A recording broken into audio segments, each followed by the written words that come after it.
They do have a timeout. Decide not to use it. Curry, way downtown. Bang! Bang! Oh, what a shot from Curry! Okay, guys, I've been meaning to tell y'all about this new thing that I found out on YouTube. Okay, so if you have not noticed, the past few days, we've been releasing these videos as premieres. And I'm going to be completely honest, until I just tried it out on our Dynasty Fantasy Football channel, I had no idea what a premiere was. I always saw the option on YouTube, but I never went down there and actually tried it out.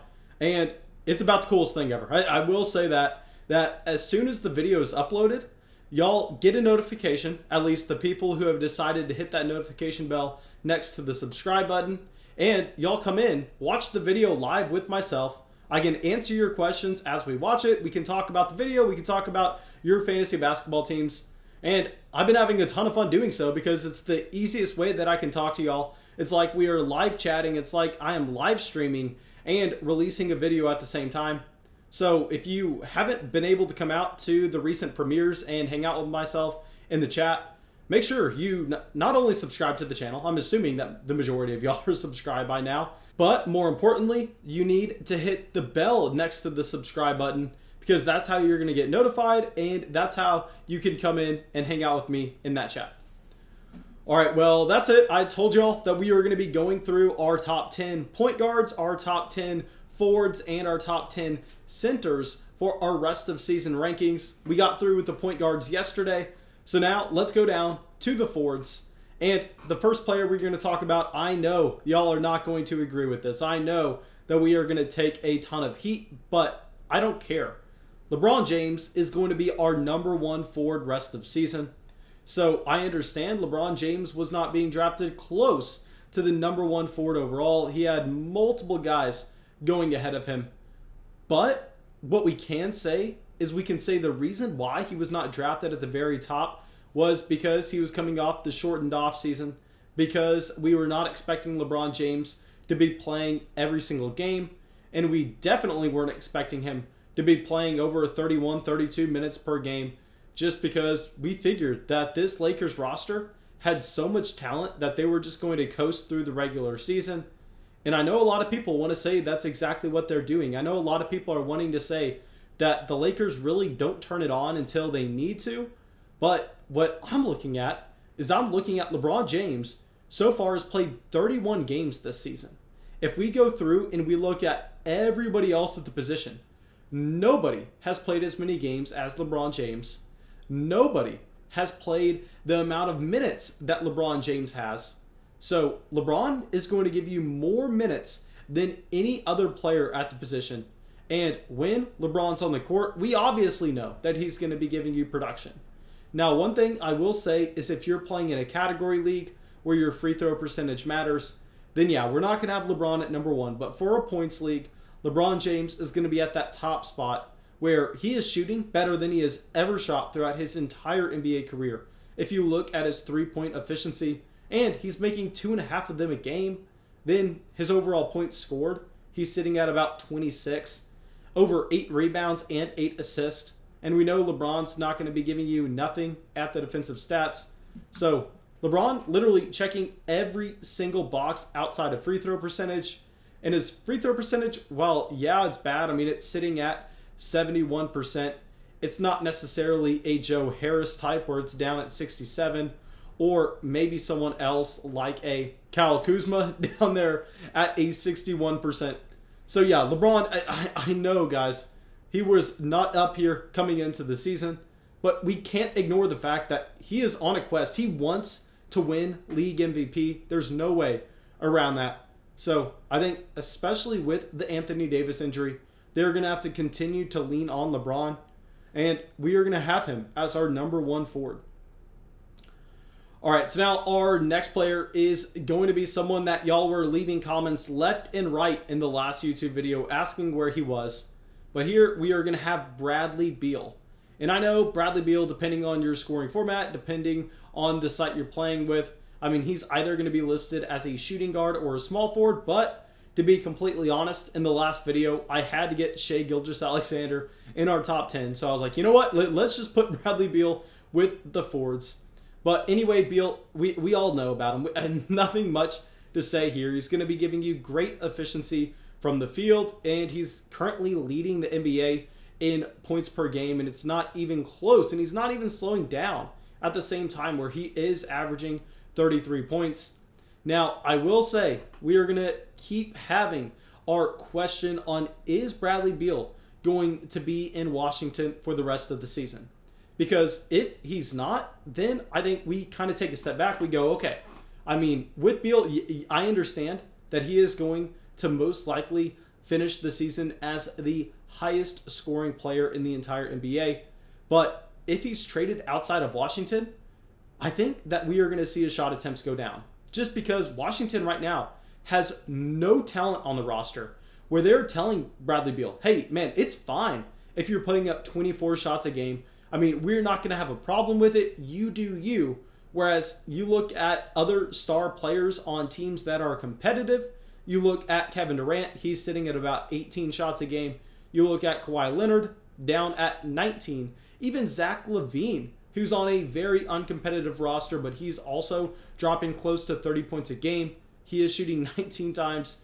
So with Bradley Beal, I know that if he goes to a more competitive team like the Philadelphia 76ers, yes, his efficiency is going to go up. The opposing team is going to have to give Joel Embiid, or maybe he goes to the Nuggets, and in that case, they have to give Nikola Jokic some respect, and Bradley Beal sees more open shots. So the efficiency should slightly go up, but I think the overall volume in terms of not only his points scored, but also his assist would slightly dip down. And that's one reason we're going to have him at number 2 behind LeBron. Whereas if we were 100% sure that Bradley Beal was going to be a Washington Wizard for the rest of the season, he would be at number 1. All right, so now our next player is going to be down the list a little bit if you're looking at points per game currently, but I don't care. I think that he is going to continue to trend in the right direction, and this is Jayson Tatum. Okay, so obviously, if you drafted Tatum, you've been disappointed so far in 2020. Yes, he missed a decent amount of time with COVID, and yes, he is still dealing with COVID symptoms. At least that's what is being reported out of Boston. But I think we just have to understand that Jayson Tatum is a world-class athlete. And I am not saying I'm a doctor. I am not saying that I know everything about the COVID virus. What I will say is I would imagine that the further he gets from his recovery, the more active he is going to be on the court, the higher his stamina is going to be, and the more he'll be back to the player he was before. Where even now, I mean, he's coming through with, I don't want to call them elite numbers, but definitely top-end numbers, where he's averaging 26 points a game. We know that he's also going to be pumping out those assists and rebounds, then almost a steal and a half a game at the same time. Really, the only thing that Jayson Tatum is not providing you with at this current moment is his field goal percentage. But I think that he is going to continue to progress throughout the course of the season as he slowly recovers from COVID. All right, so now our next player is currently number 1 at the small forward position in fantasy points per game. And this is going to be Kevin Durant. Okay, so Kevin Durant, I am on record saying that he is one of my favorite players in the entire NBA. Obviously, I'm about to graduate from the University of Texas, so of course I'm going to love Kevin Durant. But this season has been truly special with him coming back from the torn Achilles, and he is shooting at a ridiculous rate, where he is close to 53% from the field, close to 90% from the free throw line, and this is leading to just a ton of points per game at 29. And then also, we know Kevin Durant is a 7-foot small forward, so he's going to be giving you a ton of rebounds. He's surprisingly averaging over 5 assists currently, not something I was expecting, with James Harden and Kyrie Irving handling most of the ball there. But anyway, Kevin Durant, literally every single category that you look at is just jumping off the page. The one thing is, how many games are we going to be getting from Kevin Durant? Because I can confidently say that Kevin Durant would outscore LeBron James in points per game if we are talking about the rest of season. But the problem is, if Kevin Durant is going to play 10 less games, 12 less games, we have to significantly put that into our projections and change the rankings because of so. So with KD only playing 19 games so far this year, and obviously he's going to continue to be monitored throughout the course of the season because this Nets team wants to win the finals. They are not trying to make it to the playoffs. They're already going to be a lock. So I think KD ends up just kind of coasting through the season, which he should, and sit out back-to-backs, just get ready for the playoffs. All right, so talking about a player that I thought was going to be sitting out more back-to-backs, talking about a player that I was not expecting to see this many games already, Kawhi Leonard coming in here at our next spot. Kawhi, I don't even know what to say. I mean, obviously, there's not a single hole in his game. Over 50% from the field, close to 90% from the free throw line. He's shooting the three ball effectively, like this entire Los Angeles Clippers team is somehow doing.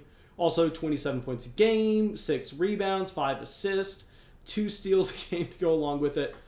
Really, I have nothing to say here. I mean, if Kawhi was going to play every game, like we were talking about with Kevin Durant, he would probably be at the number 1 spot.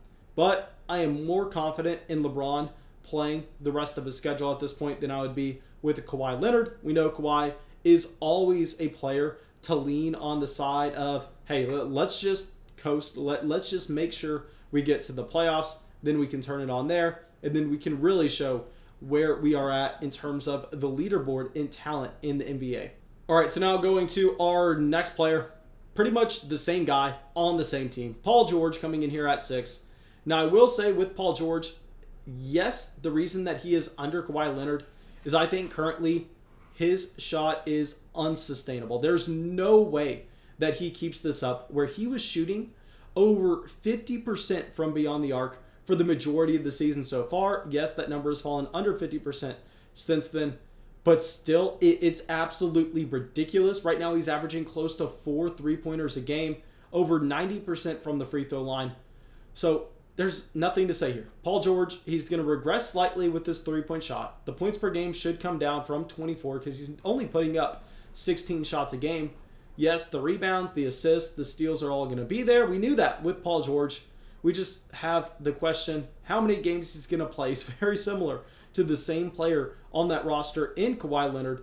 Now, Paul George doesn't really care about the regular season. They shouldn't care about the regular season, to be frank. I think that this is another player that could have the argument to be made for him to be at the very top of these rankings if he was going to play the same amount of games of a Bradley Beal, of a LeBron James. But that is just not going to happen. All right, so now let's go to someone that has been in a slump as of late compared to where people thought he was going to be. But let's talk about Jimmy Butler.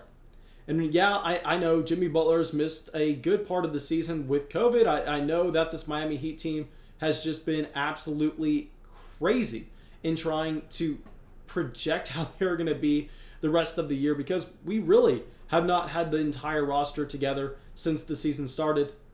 But Jimmy Butler right now, I don't know why, but he is shooting very, very poorly from the field. I mean, right now, 43% from the field, but it doesn't really matter because he's putting up a ton of shots, and more importantly, he is getting to the free throw line. He's averaging 8 attempts a game to the free throw line, and when that is going to happen, we know that he is going to be able to score points just because that free throw percentage is so high. And then also with Jimmy Butler, he's going to be giving you rebounds. He's going to be giving you assists. More importantly, right now, he's averaging an elite 2 steals per game. Now, that is something that we can keep our eye on. But Jimmy Butler, if anything, I think we could call him a buy low just because this Miami Heat team has really not had a chance to put it all together. I think when their shooters are fully back, when they have that chemistry going again, Jimmy Butler could see a bump up in his assist and a bump up in his effective field goal percentage because right now that's like the one thing that is holding him back. Okay, so now let's get to our next player coming in here at 8. I know some people are going to hate this ranking, but personally, I don't care. We are going to be ranking Brandon Ingram here. And a big reason why Ingram is going to make this number 8 spot is we are expecting a ridiculous amount of games played. I mean, right now, he has already played 29 games. But what we love to see with these younger players is the fact that not only can they go out there and play every single night, but he's also averaging close to 35 minutes. So that's just going to lead to a good amount of counting stats where that's exactly what's happening right now. Over 2.5 threes a game, over 23 points a game, 5 rebounds, 5 assists, and defensive statistics just because Brandon Ingram is a long man. So I will lastly say that if Lonzo Ball is traded, you could make the argument that Brandon Ingram maybe jumps a spot up, maybe he jumps over Jimmy Butler. So Ingram, very young, going to keep on playing an insane amount of minutes and has the opportunity to possibly have a higher usage rate if Lonzo is out of here. Another very exciting player. All right, so now our next player has been on a little bit of a slump, but if you're playing in a category league, this is exactly where I want him. And this is going to be Chris Middleton. So I'll say yes, if we are playing in a points league, you could make the argument for some of these players being over Chris Middleton. But right now, in a category league, I can't because he is shooting over 50% from the field, 90% from the free throw line. We know that Middleton is always going to be a highly efficient scorer.